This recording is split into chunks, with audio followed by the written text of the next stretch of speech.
Hello, आज हम पढ़ेंगे पाठ नंबर 20 विनती प्रार्थना। ठीक है, और इनका अर्थ समझेंगे। विनती करते हैं भगवान, विनती माने प्रार्थना, भगवान माने ईश्वर। प्रार्थना करते हैं हम ईश्वर से। हम सब बालक हैं अनजान, हम सभी बालक बच्चे हैं अनजान, अज्ञान है हम सब बच्चे। तुमने सारा जगत बनाया, तुमने ईश्वर ने सारा जगत बनाया, सारा जगत सारी दुनिया बनाई। तुमने पानी पवन बनाया, तुमने ईश्वर के लिए प्रयोग हुआ है पानी जल पवन हवा। तुमने ईश्वर ने हवा और जल बनाया है। तुमने फूलों को महकाया, तुमने फिर भगवान के लिए प्रयोग हुआ है फूलों। जो बहुत सारे फूल इकट्ठे हों तो हाँ, उस शब्द को हम फूलों शब्द कहते हैं। महकाया, उनमें सुगंध भरी। किसने भरी है? ईश्वर ने फूलों में महक भरी है।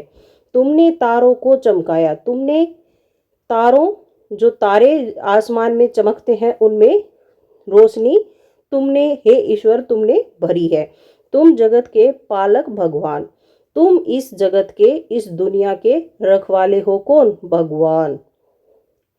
हम पर दया करो भगवान, हम बच्चों पर अपनी कृपा करो हे ईश्वर। यहाँ आपका पाठ पूरा होता है और अब हम इससे हमें क्या शिक्षा मिली है वो हम इसमें देखेंगे। ठीक है, देखिए आगे पाठ में। शिक्षा। भगवान का बनाया यह सारा जगत है, सही बात है, जिसकी वास्तविकता हम देख रहे हैं। हम अपने आसपास अपनी दृष्टि से प्रत्यक्ष अपनी आंखों से परमात्मा के बनाए जगत को देख रहे हैं।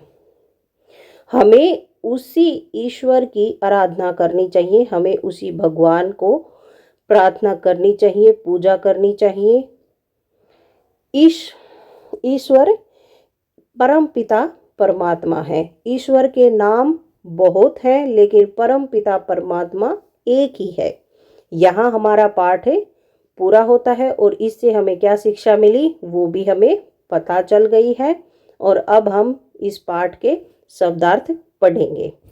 अनजान, कुछ न जानने वाला। पवन हवा, पालक पालने वाला। जगत संसार, महकाया सुगंधित किया। दया कृपया। अब हम पाठ का अभ्यास करेंगे। अभ्यास देखिए, मौखिक शुद्ध उच्चारण कीजिए। अनजान अज्ञान, जगत दुनिया, तुमने बालक भगवान और दया।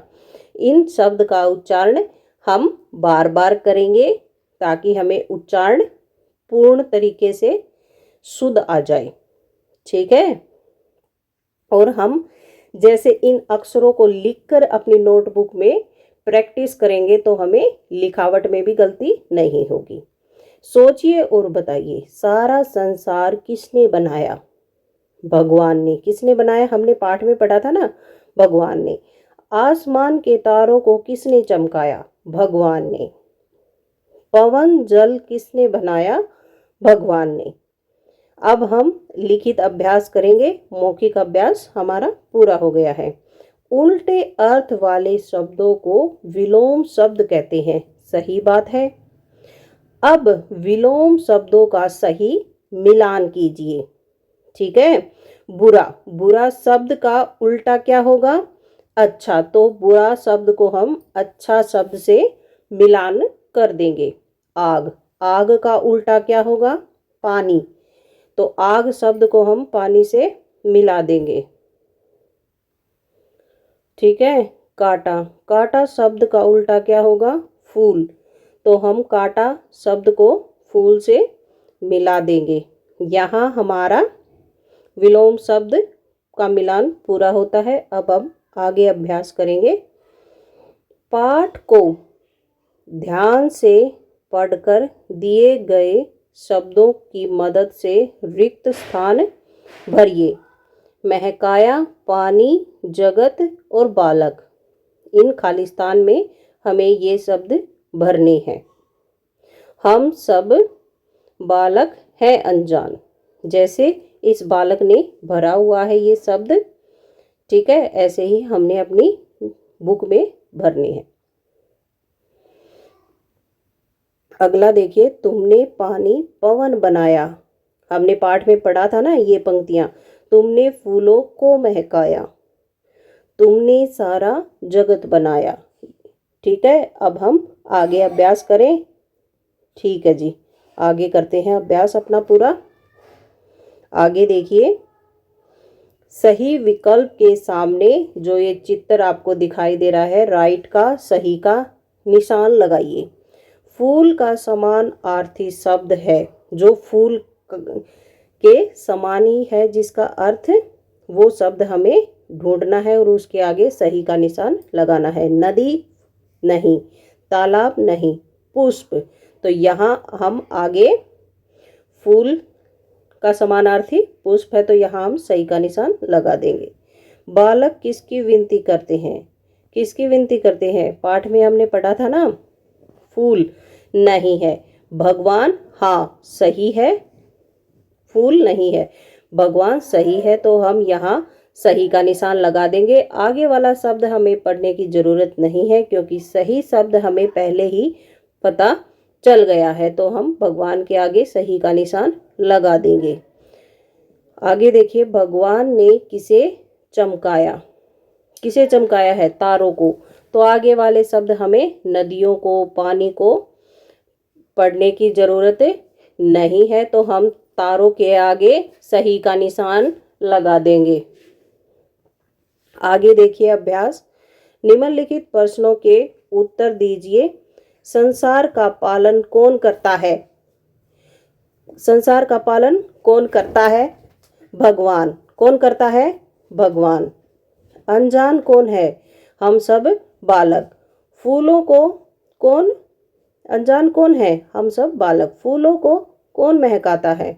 भगवान। ठीक है जी, फूलों को कौन महकाता है? भगवान। पाठ में हमने पढ़ा था। अब हम आगे अभ्यास अपना जारी रखते हैं। आओ अब बातें करें। भगवान ने बहुत सी वस्तुओं को बनाया है। सही बात है, ईश्वर ने ही सभी वस्तुओं को बनाया है, जैसे हवा, पानी, पेड़ पौधे आदि। ठीक है, इनसे तुम किस प्रकार लाभान्वित होते हो? कौन कौन सी चीजें तुम्हें इनसे मिलती है? हवा सांस लेने में हमारी मदद करती है, हवा के बिना हम सांस नहीं ले पाते। पानी हमारी प्यास बुझाता है, हमारी और ज़रूरतों को पूरा करता है। पेड़ पौधे हमें खाने की चीज़ें देते हैं, लकड़ियाँ हमें खाने को पकाने के लिए देते हैं, छाया देते हैं। बहुत सारे फायदे हैं हमारे इनसे। इनके बारे में अपने मित्रों के साथ वार्तालाप करें। ठीक है जी, करेंगे बात। विनती याद करके लय में सुनाए। इस जो प्रार्थना हमें पढ़ी है उसको अपने दोस्तों के साथ क्लास में याद करके सुनाएं।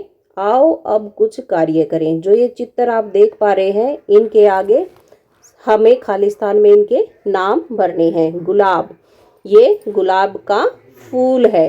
ठीक है, आगे देखिए सूर्य, ये सूर्य का फूल, सूर्य का चित्र है तो यहाँ सूर्य लिखेंगे। यहाँ पेड़ का चित्र है तो हम पेड़ लिखेंगे। यहाँ आपका अभ्यास पूरा होता है। और आज हमने पढ़ा विनती प्रार्थना। ठीक है, आज हमने क्या पढ़ा? विनती प्रार्थना। और इसका शब्दार्थ किए हैं, अभ्यास किया है, मौखिक प्रश्न, लिखित प्रश्न, और इसकी एक्टिविटी जो पाठ में दी हुई है वो हमने साथ की साथ कवर कर ली है। आशा करती हूँ आपको ये वीडियो पसंद आई होगी। अगली वीडियो में फिर से मिलते हैं।